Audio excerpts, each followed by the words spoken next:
Hi, I'm Rick Anthony, and welcome to the Someone You Should Know podcast, the podcast that focuses on musicians, authors, and interesting people. We like to say we're making a difference one artist at a time. So sit back, have a cold one, and get ready to meet someone you should know. My guest on the podcast this time is a talented singer, songwriter, musician who's also involved with getting her music in movies. Beyond that, she also has a new cookbook. Wow, a lot of things to talk about with my friend Jacqine. How are you, my dear? I'm good. Thank you so much. It's a pleasure to be on the show and grateful to be here. I'm so glad to have you. This lovely lady and I have been trading emails and Facebook posts for the last couple months here, getting ready for this particular show because she's got so much to talk about today. Jacqine, let's talk about how your musical adventure started there. As far as when did you start falling in love with music and what led you to becoming a singer, songwriter, and multi-instrumentalist? Yeah, absolutely. So my dad noticed my talent at a young age. My parents bought me an organ to practice on, and I started to filter out different sounds and chord progressions, but it was very much at a basic level.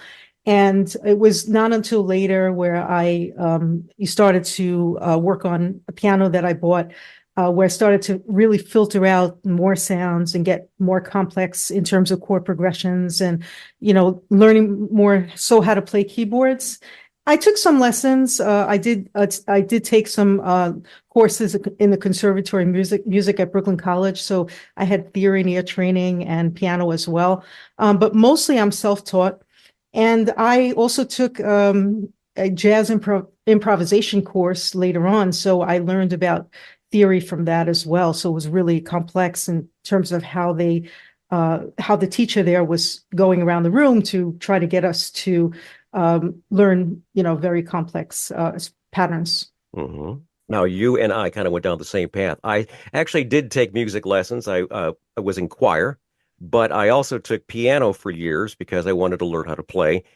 I realized one important thing is I could play the notes, but I could not make the music.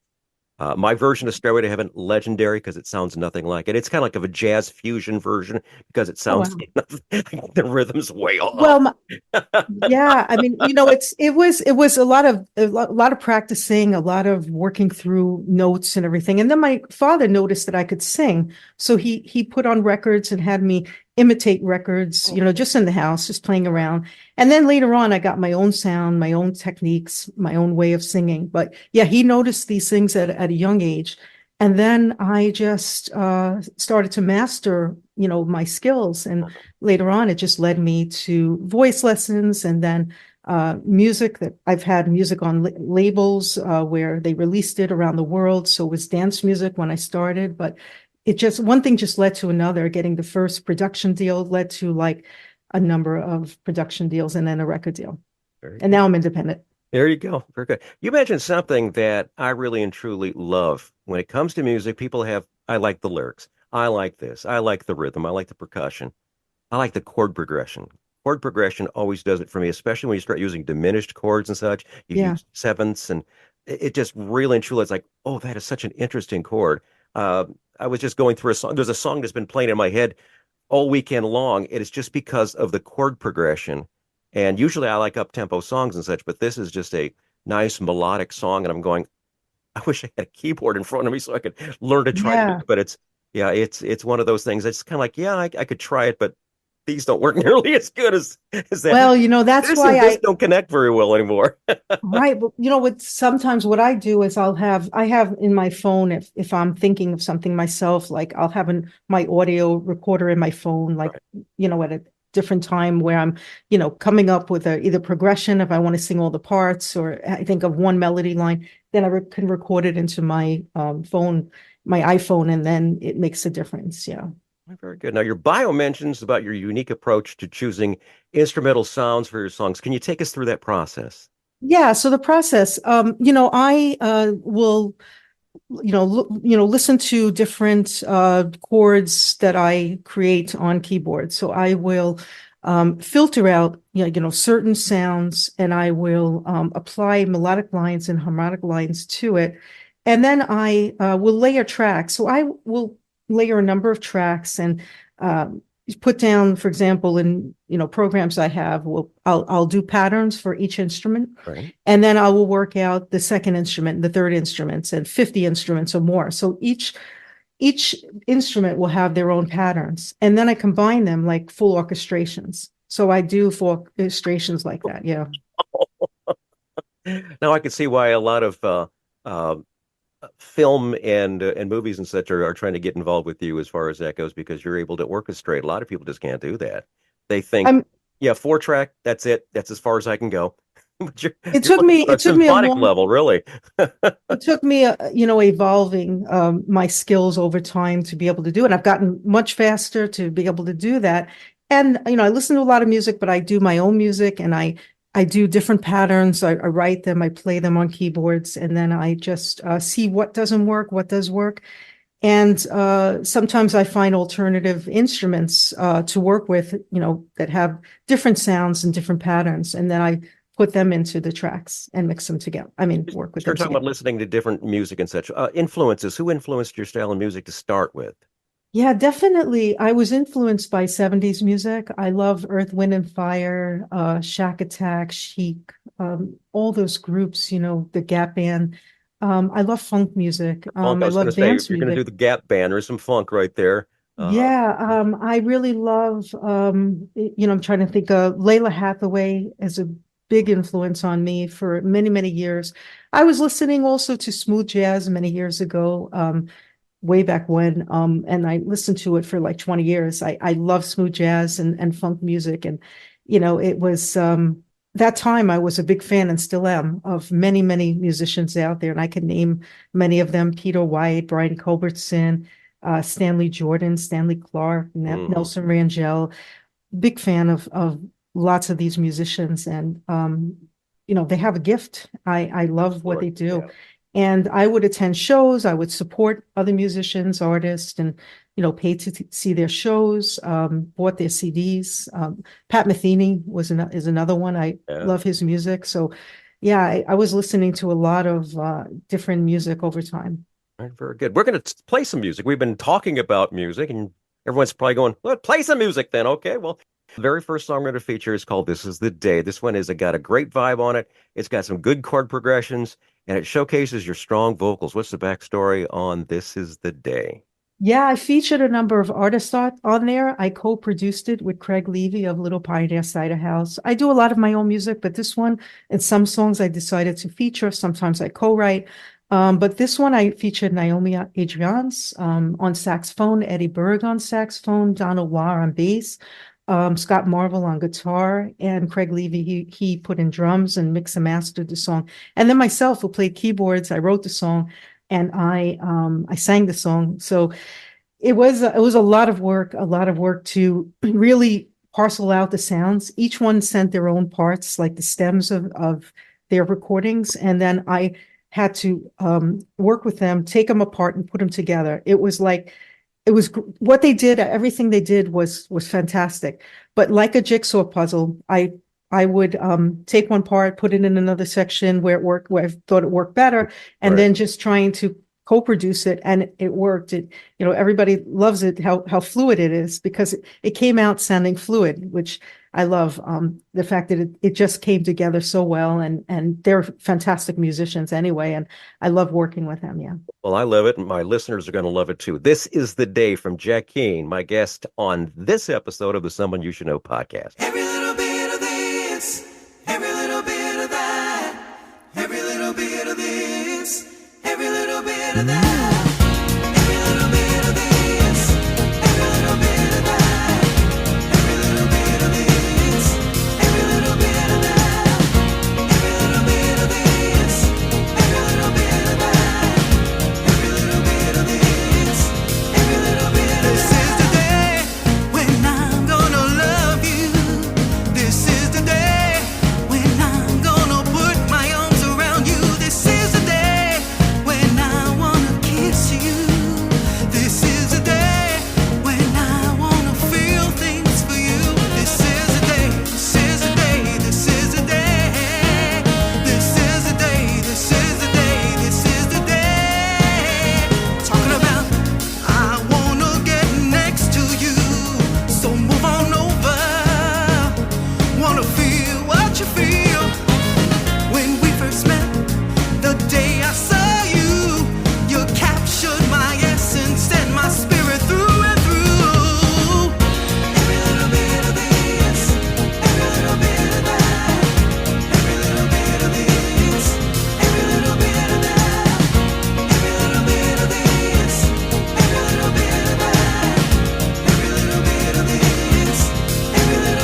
the day when I'm gonna love you. This is the day when I wanna hold you. This is the day when I wanna wrap my arms around you. This is the day when I wanna kiss you. This is the day, this is the day, this is the day. This is the day, this is the day, this is the day. Talking about we were together and I talked to you. I wanna get to know you. We talked the night and I'm traveling with you to see where this goes. Just wanna be with you. Every little bit of this, every little bit of that, every little bit of this, every little bit of that, every little bit of this, every little bit of that, every little bit of this, every little bit of that. Every little bit of this, every little bit of that, every little bit of this, every little bit of that, every little bit of this, every little bit of that, every little bit of this,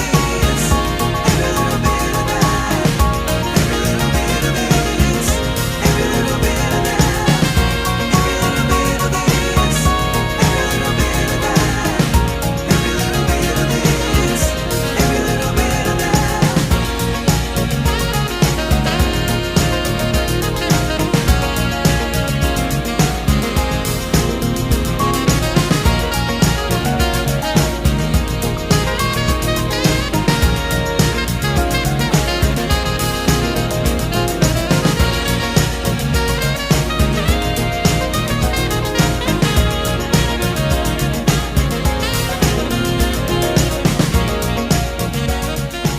Nice song right there. This is the day for today's podcast guest, Jacqine, a dear friend of mine. Got more music from her coming up in just a bit, but I would like to say thanks so much for tuning in to the Someone You Should Know podcast. We're on the web. You can find us at someoneyoushouldknowpodcast.com. You're going to find our recent news, our archive of more than 160 episodes, and a whole lot more. And if you're enjoying the podcast, we invite you to leave us a review. That helps us big time. Now, according to Buzzsprout, the service that shares us all over the world on all the streaming platforms, so very blessed. Thank you so very much. I feel so honored. 2,100 cities in 85 countries worldwide. A couple of cities we'd like to add new: Ontario, New York, Rolling Prairie, Indiana, Kent, Washington, and Falkenstein, Germany. Hey, Germany, thanks for tuning in to the Someone You Should Know podcast. We're speaking with the very creative Jacqine. Your success includes writing for film, and I understand that the film festival in France was involved with some of your work. How does that influence your experience? How has it impacted your career? Yeah, so I was with a label at the time, Oxygen Music Works, who licensed my music to the Cannes Film Festival in 13 countries. And that was great, they did that. And I was happy to write that song, and then he produced it and did some co-writing in it, and then got it licensed.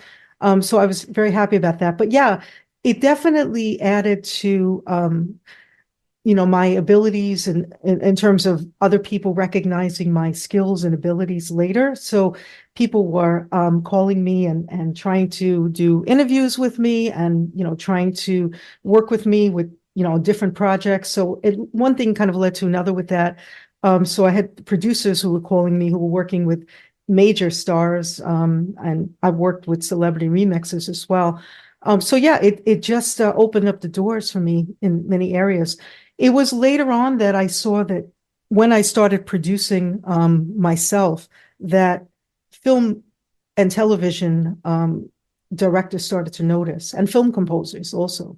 So they took notice, and now I'm working with some film composers, and I've also been asked, now this is, we're waiting on a few things, but I may be scoring a feature film, which will be nice, about 120 minutes. Oh, when you get your Academy Award, we're gonna have you back on the show.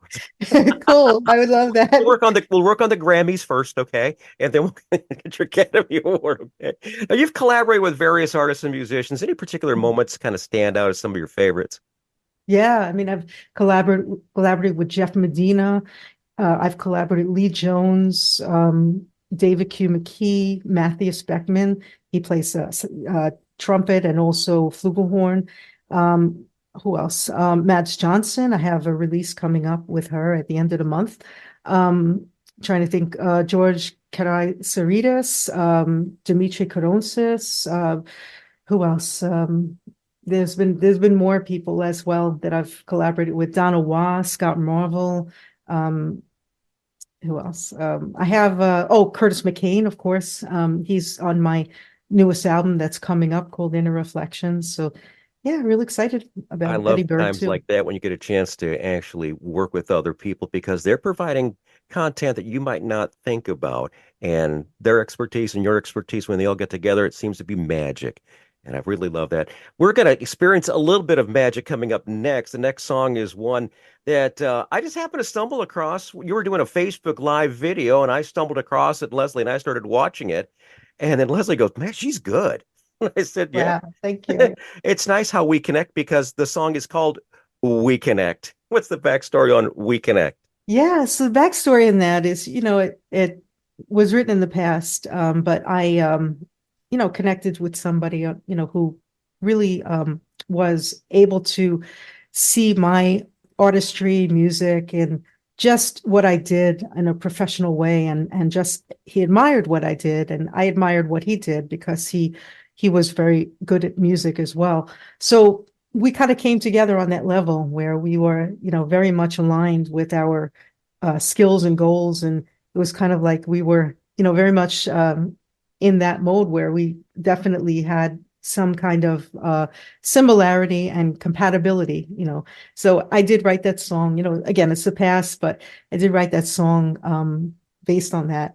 And sometimes I write things that are from the past, I don't always write about present things, many times I write past things. Yeah. Very good. We're going to play that song right now. We Connect from Jacqine, a very talented singer, songwriter, musician right now on the Someone You Should Know podcast.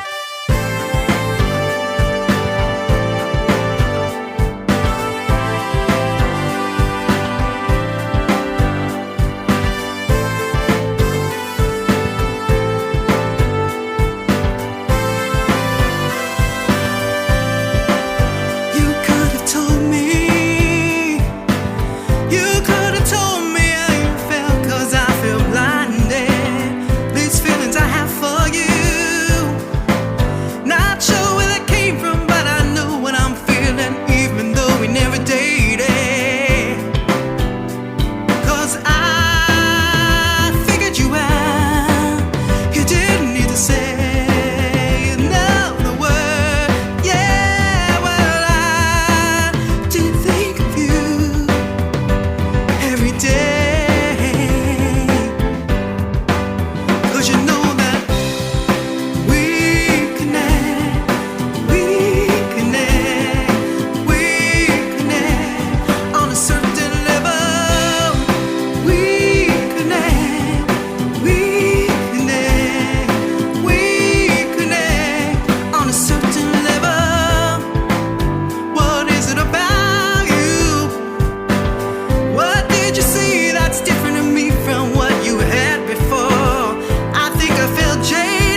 this was bound to happen, that I feel this way in spending time with you.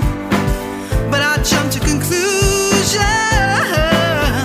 Maybe I didn't realize what wasn't there for us to hold on to.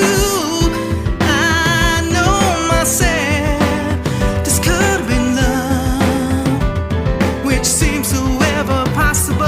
And I could have seen it, and I wanted to be with you, and I just kept hoping for us.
We connect from Jacqine. We definitely did connect. It was on Facebook Live. So that kind of leads us into your socials. What's the best way for people to reach out and find out a little bit more about you? Oh, sure. So Facebook for sure. They can check me out on my page, Jacqueline Cohen Beatty, that page, or they can go to my Jacqine page, which is Jacquine. Or they can check me out on Instagram. So Jacquine.cb or Jacqueline.cb. Yeah, those I use a lot of. We'll put them in the show notes. Okay. That way you Okay. don't have to write them all down, folks. Okay. You're in your car trying to scribble some notes here. Don't worry. They'll be in the show notes. That way, all you have to do is just click on it. It'll take you directly to her Instagram, her Facebook, her website, whatever it might be. Sound good? Sounds Jacqine? great. All right. Very good. All right. Now, here's something that I am very excited to talk about. Another facet of the creative diamond that this lovely lady has been doing is near and dear to my heart, and that is cooking. I love to cook. I love to eat good food. Your e-cookbook is out. The Adventures of a Comical Salesperson with International Recipes. You got to tell us about this culinary adventure. Yeah, so it's a number of things actually. It's about the sales do's and don'ts. It's about a guy who travels around, and he's trying to find the perfect position, his perfect job kind of thing, but he's never finding his perfect job. But he does well in certain circumstances, and in other times he finds difficulties, with interviewing and this sort of thing. So there's like the comedy is like this dialogue that's going back and forth between him and, there's people interviewing him, and they're having like these conversations, and, some of the conversation is it's kind of he goes through, it's funny stuff that he's, hearing from people. And then he's sort of making comebacks to them and saying, hey, well, look, I'm a salesperson. Can't you see my skills? Can't you see my abilities? Why are you offering me such little money for what I do, kind of thing? So the guy travels, he's gone to, other places in the world. And also there's recipes. So there's stories that are written like short plays in the book. Hmm. And there's recipes, with pictures. Not everything has a picture, but there's a number of pictures in the book. And some stories are based on food, some are not. I also have a video trailer that's going to be launched in mid-March, and that's based on one of the excerpts of the stories. But the video has more because I had already finished the book. So it has costumes I did, voiceovers, acting. It has music. I'm planning to do more songs as well, so that maybe at some time I could put a QR code into the book. And then while people are cooking, they can actually listen to, the comedy. I got an idea for it. Perfect idea. It is the cookbook musical, very first cookbook musical. Yeah, yeah, exactly. Well, this is going to have comedy. This thing is going to have, the music, comedy, the song. So really excited. And that's a great idea. Yeah. I like that. Cut me in for 10%, okay? All right. Okay. I can see that. A very small venue or something like that. They'll be cooking while everything's going on. The music will be going on. There'll be comedy and such, and people will get little samples. Ooh, I like dinner. It's dinner theater. I thought of doing something where in the past I would do like I found a venue, and I was a venue for releasing my music, and then I thought, what if I did a comedy segment there? I was thinking that like months ago to do that. I don't know, maybe it Yeah, would be yeah. something.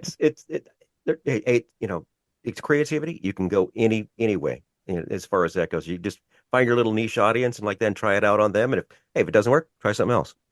That's the nice thing. That's the nice thing. Now, here's something that, like I mentioned before, Jacqine and I have known each other for a while here, and we've been trading emails and Facebook posts and this, that, the other. And I proposed this one to her since she is a chef and she knows I'm a foodie. If I were to come to dinner, what dish would you make for me and why? Yeah, so I make tomato sauce very well. I've taken 2 cooking classes in Italy as well. But my tomato sauce almost comes out the same way every time, unless I add like ingredients where I want it more spicy or less spicy and things like that. But I make a nice chicken and peppers and onions, wine tomato sauce. Mhm. It just tastes delicious with the tomato sauce that I put on top of the chicken with the peppers and onions. And I put various ingredients in there, and it's always, every time I've made it, it's come out delicious. I mean, I have that signature dish, and also I've cooked like I've made like breaded lamb chops, and things like that. But yeah, I would say that one because I've cooked it, several times, and it's always delicious. And yeah, that's one of the many dishes I cook that are delicious. Yeah, I said if I had you over, I'd make my chicken piccata, but I think that potato soup that I made a while back, I think that might be Yeah. my new signature dish because that was just so easy, so fun, and was so delicious. I think I had like 6, 7 bowls of it or whatever. Okay. Now, normally, this segment here, we do Tales from the Road. Those are those infamous road stories where things happen here, but we're going to do something a little bit different. How about Tales from the Kitchen? What's a funny anecdote or funny story you have that correlates with cooking?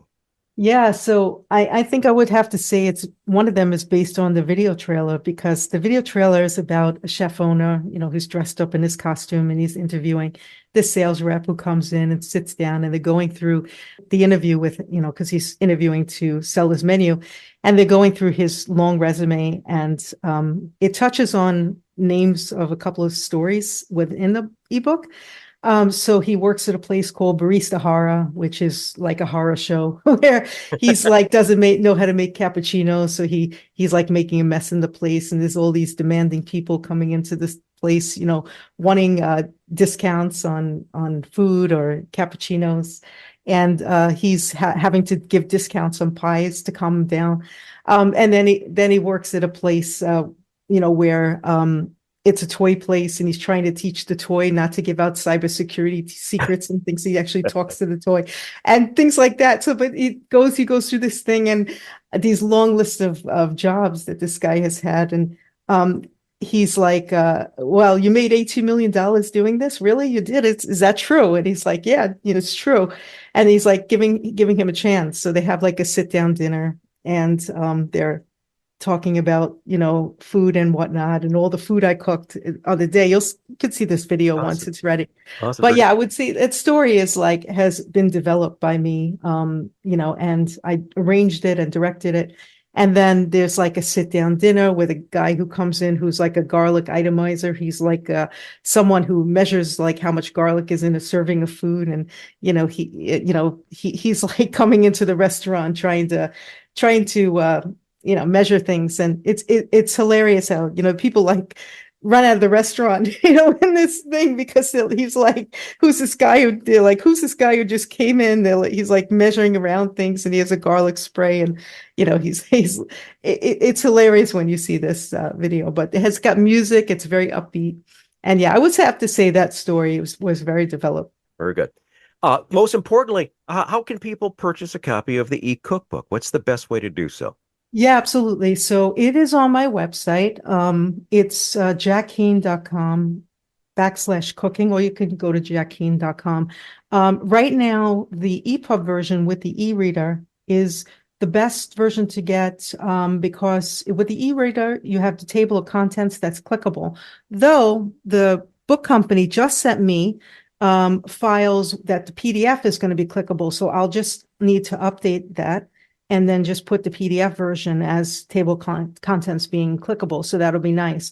So then hopefully by next week or the week after, they'll have not only the ebook with the e-reader the EPUB with the e-reader that's clickable table contents, but also the PDF version, to be clickable. And you might be asking why an e-cookbook. Jacqine, will you do me a favor and show everyone the size of this book? Yeah. So this is the size. And this is the back, but this is not this is all the foods in the ebook, but and when you buy the ebook, it's the back cover of this is not in there except for the foods in it. But yeah, this is the back and these are the foods, some of the foods I've cooked, and yeah, the front. And these are places that I've traveled. Yeah. And that's probably like about 25 pounds. So it's a good thing to do an ebook because you'd lose it all in shipping. You'd lose all your profits in shipping there. So there you go. Very good. All right, we're going to wrap up the show. Oh, wait, before we do that, what's the plans for the rest of spring and summer 2024? What's on the horizon for you? I know you got a lot of things going on there, so we might have missed something along the way. What is also on the horizon we should know about? Yeah, I would say, I'm looking forward to the film compositions I'll be doing, as well as the potential of doing this film score that I'll be working. It will take a lot of time. Hopefully that all turns out for me. And then as far as other things, there'll be podcasts. I'll be promoting the book as well as really trying to get on television and things like that to help promote the book. But yeah, really looking forward to getting more sales on my book, which it started selling, and I'm really happy about that. But yeah, just trying to get more things going and expanding.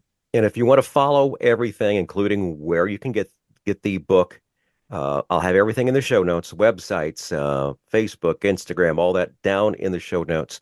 Final song we're going to feature is from the brand new album called Inner Reflections. It's called Trying to Feel Your Presence. What is the backstory on Trying to Feel Your Presence? Yeah, this is about, someone from the past who I connected with very well. And we used to talk sometimes. And it was, someone I felt a compatibility with as well. And again, was past. And that was, the story behind that. All right, very good. We're going to play that song. I highly recommend you keep listening for this lady here. She is going to be in TV. She's going to be in film. She's going to be wherever. She's going to be on your radio. She is just fabulous. Jacqine has been my guest today. I think if you friend her on Facebook, you'll understand how just a fun personality she is. She does a lot of posting and a lot of good food posting there. So it's just one of those things you might want to reach out to her. Like I reached out to her for a recent recipe I happened to see for a beef salad. So we'll have to do that. Yeah. Jacqine, thanks so much for taking your time to be with us on the podcast. I Yes. hope you had fun. I had a great time. I love doing this. It was really interesting and love talking, and you have great questions, and I loved addressing the questions and just, getting people to know who I am and what I do, and seeing how I can help people, with different recipes. And that's the name of the game, is really helping people, to succeed in what they do at home, and hopefully, enjoy the comedy as well.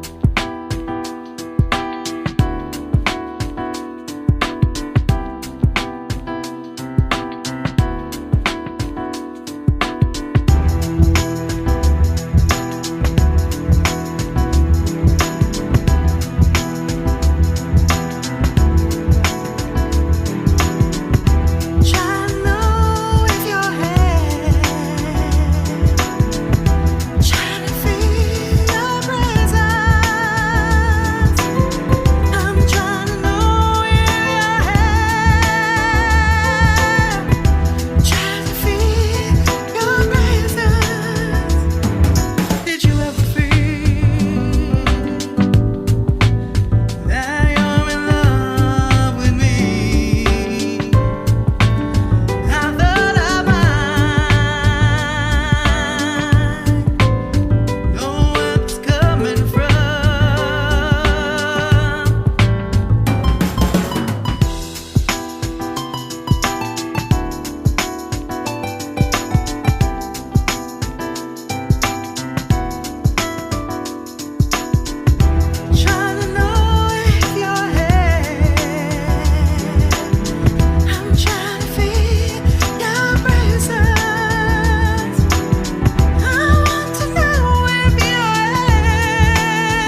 Hi, this is Rick Anthony, thanking you again for listening to this episode of Someone You Should Know. Now, if you're an aspiring musician or an established musician that's looking for a little exposure, I invite you to drop us a line at someoneyoushouldknowpodcast@gmail.com. That's someoneyoushouldknowpodcast@gmail.com. Also, I invite you to tell a friend about the Someone You Should Know podcast. I thank you for tuning in this time, and I invite you to check us out next time on the Someone You Should Know podcast, because you never know who's going to show up. Until next time, remember, God loves you, and so do I.